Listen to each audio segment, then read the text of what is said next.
Welcome to the Ontario Mortgage and Real Estate Insights podcast, your go-to source for the latest developments, trends, and regulatory changes in the industry. I'm your host, Steve Hamoan, here to provide you with insights sourced from reputable news outlets to help you stay informed and make well-informed decisions.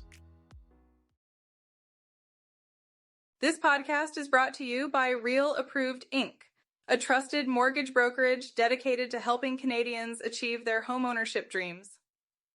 Visit realapproved.ca to learn more about how our experienced team can assist you with your mortgage needs. Let's dive into today's episode. Today, we're discussing recent changes to the mortgage stress test in Ontario.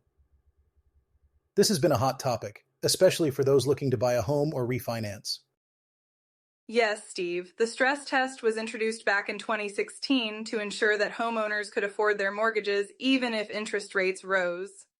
It's been a challenging policy for many, especially first-time homebuyers. Absolutely, Janine. The policy required borrowers to qualify for mortgages at either 5.25% or 2% above the available rate, whichever was higher. This essentially limited borrowing power, which some argue was a necessary precaution. However, with mortgage rates rising to 7%, the stress test has made it almost impossible for some families to afford the homes they need. For instance, a family with a $200,000 annual income could see their borrowing power reduced by hundreds of thousands of dollars. That's right, Janine. And while the intent was to safeguard against defaults, the reality is that less than 1% of Canadian mortgages are currently in default.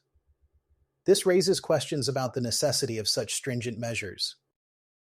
The proposed changes aim to shift some of the stress from borrowers to lenders.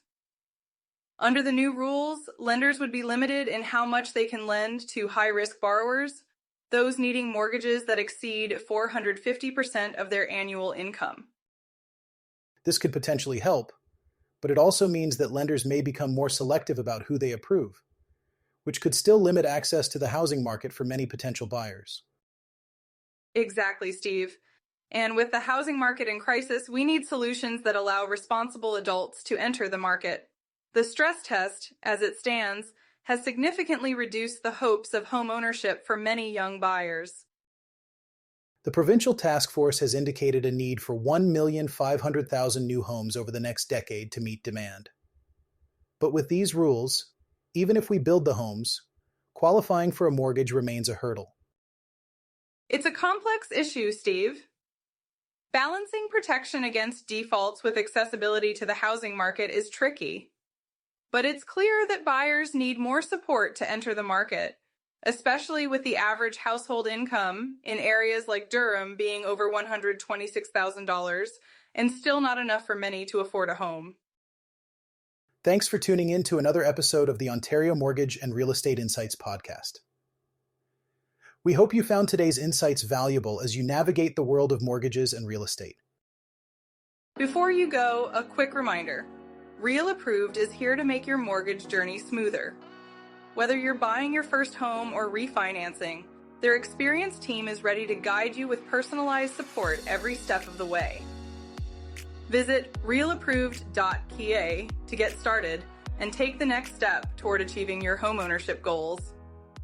Catch you next time and stay informed with the latest industry insights.